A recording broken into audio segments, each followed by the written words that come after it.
times, I mean, that's all we talk about is a combination of ball movement and player movement, ball movement and player movement. And everything from an offensive standpoint is bound by spacing and balance with a combination of ball and player movement. And so that's something that for this specific team, we have communicated, talked about, drilled, practiced the first time that we got together as a group. And at the end of the day, what teams are doing against us is they are being very physical. And that physicality has bothered us. And that physicality has bothered us in terms of our movement. It has bothered us in terms of our spacing. And it's bothered us in terms of us running our plays with purpose and pace. Hubert, just to follow up on that, that was something that sort of occurred to me the other night. Does it seem like that, you guys don't get many easy baskets? I don't remember one. I remember the out of bounds underneath in the second half when Pete threw the bounce pass to Armando for a dunk. I can't remember another easy basket that we got. And as I said before, not just Indiana, just the physicality of other teams in terms of how they're guarding ball screens. They're blitzing us a lot. Our guards aren't able to, to penetrate and get downhill. It's taking us off of our spots. It's taking us off of our movement and our spacing, and in the pace at which you have to run a play in order to generate a great shot, not only for yourself but for others. And that's something that we're going to work on today and tomorrow. Something that I've thought about, stuff that we've talked about. Over the last, I told you guys before, it was really good for two reasons. One, to be home, okay, and then number two is have a chance just to kind of think. And over the last couple of days, just been thinking two things: what's not working, and then on the other end, what's not working because we're not working. And those are two different things. And the things that aren't working, those are the things that you have to look at in terms of tweaking, pivoting, altering, and changing. But the things that aren't working because you aren't working, those are things you need to stay the course. And it's been great to have the last couple of days, and I can't wait, for practice at 4 o'clock to communicate to the guys what's not working, and the tweaks and pivots and the alters and the changes that we'll make, and the things that aren't working because we're not working, and that we're going to stay the course and and get better. In your evaluation, which has been more prevalent? I believe that it's not working because we're not working. I do,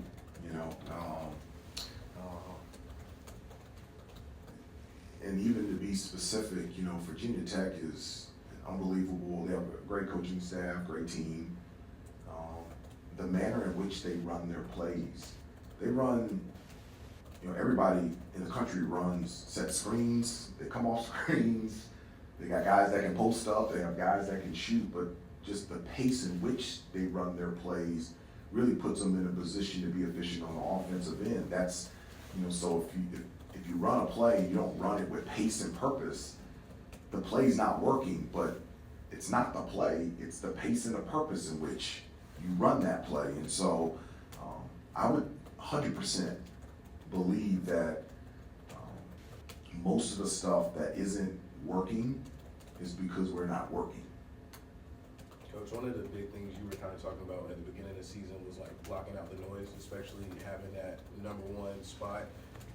With things kind of looking different now, is that still the same message you're preaching, especially with like social media and a lot of controversy?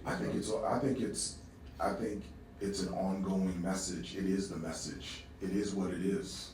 It doesn't matter where you're ranked, what year, whether you're a coach or a student athlete, your ability to be able to focus on what is real and to turn down or turn off the noise from the phone, the family, and the friends is very important. I I think I've said it before,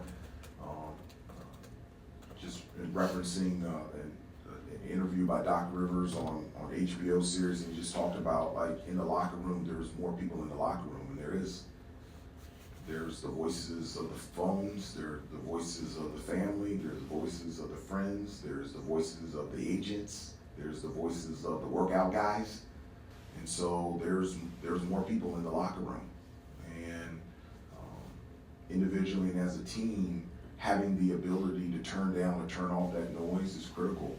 And the group last year did a really good job of doing that. And my belief is that this group will do a great job of that as well. Hubert, I think last year you may have said something to the effect of, you don't decide how deep the rotation is, the players do, a little bit with the idea of like how they perform in practice. Kind of, how would you assess then the depth behind, you've got guys that have seen a lot of college games and minutes at the top of the rotation. How would you assess what's going on behind that and how those guys are developing? They are. I really love what DeMarco, Seth, and Puff are doing. Their minutes are just gonna continue to rise. They're just, obviously they're playing not only well, but consistently well in practice, and they're also confirming that by their play in the game. And I'm very happy with the way that they've been playing, and they're going to get more minutes. Everybody else is continuing to get better and looking for consistency in practice. And as I said before, you play well in practice, I'll play you in a game. You consistently play well in practice, I'll play you in a game. If you play well in a game, I'll give you more playing time. It's plain and simple. And I don't dictate playing time, I don't dictate rotations, and that's just my philosophy on who plays and who doesn't. Hubert, Armando's gotten pretty beat up the last couple of games, and talking to him the other night at IU, I know he's not a doctor, he was saying he might go get some x-rays coming out of the game, was what he was telling me. I mean, do you expect him to play Sunday? I mean, it seems like he might possibly need some time to heal here. What are your expectations for him this weekend? My expectation is for everybody to be playing on Sunday. I haven't heard of any x-rays, I haven't heard of... I'm ready for practice at 4. North Carolina will be in Blacksburg on Saturday, but ready to play on Sunday.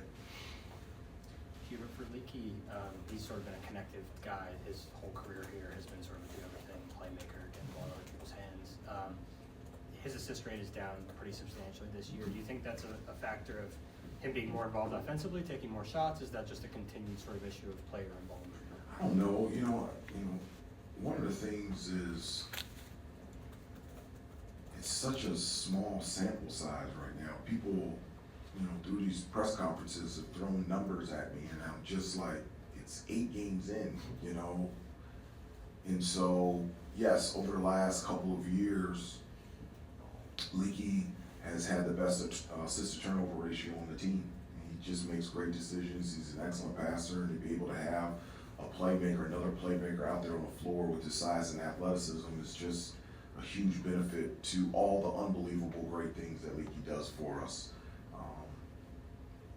He doesn't have that 2-to-1 assist-to-turnover ratio right now, but my belief is by the end of the year he will. 8 games in, I don't want to make any judgments on a small sample size of games.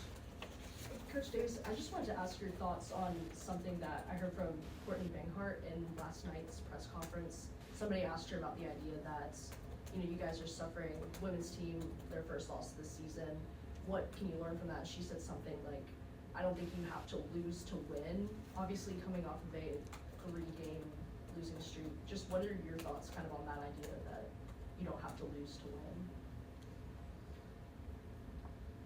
I don't think you should have to lose any time. I don't.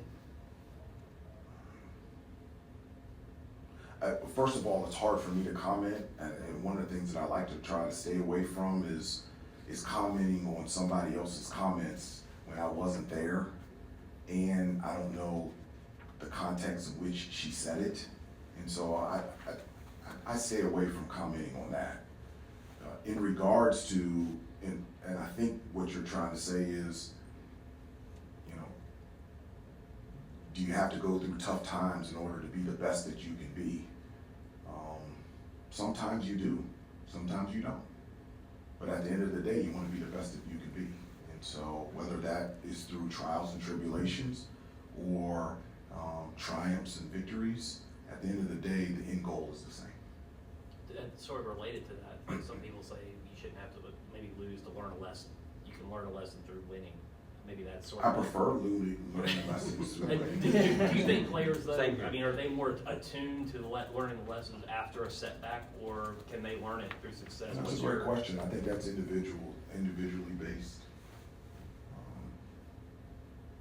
And for me personally, I love being in a position of listening and learning, and whether we win or whether we lose, there's a lot that I learn from each game, and so I don't have to go through a trial to feel like I'm really growing or learning. You can do it through victories and you can do it through losses, but I think it's individually based.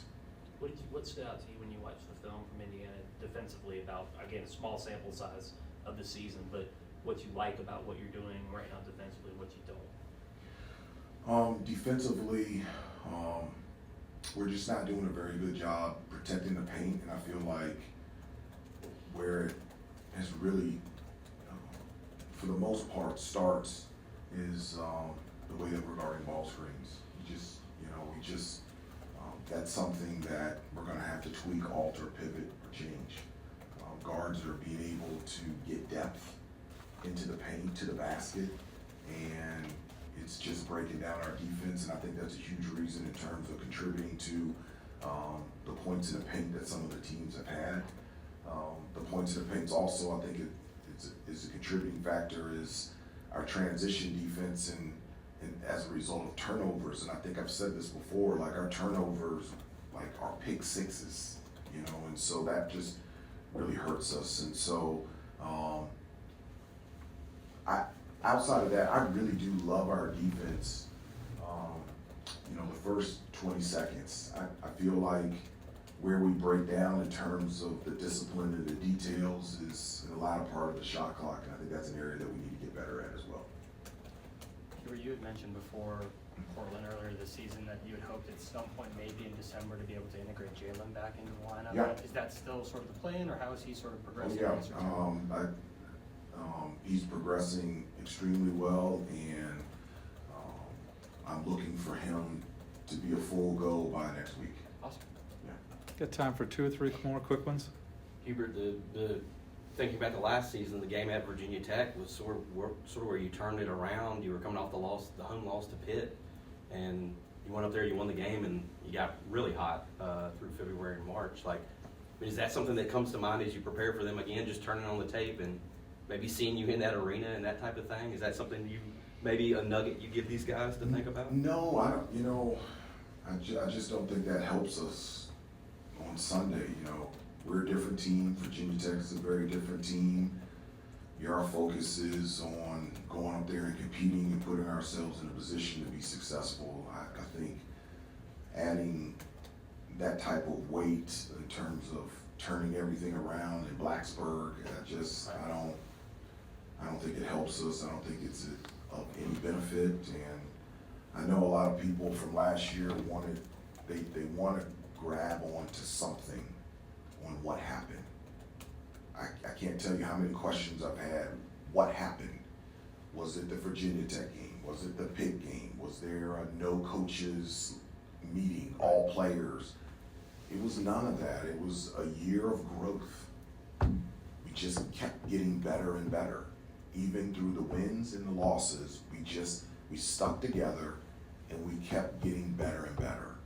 And so for this year's team, that's what we have to do. We got to stick together, and we got to tweak and alter and pivot and change the things that we need to change, and then we need to stay the course on the things that are good for us. And that's what we're going to have to do the next season. And so we're just in the similar spot, and it's a joy and a privilege to be able to walk through it. And this season, just like last season, is life. There are gonna be rainy days and cloudy days, there are gonna be sunny days, and, just gotta figure it out. But be committed to getting up every day and going to work, just like all of us. We didn't ask you a ton about Virginia Tech itself. When you look at Padula and Mutz and some of the guys they have, what are the immediate challenges that they pose just from a personnel basis? Well, I mean, obviously they're very talented. They can just very gifted from an offensive standpoint. And I mentioned earlier the purpose and the pace at which they run their sets.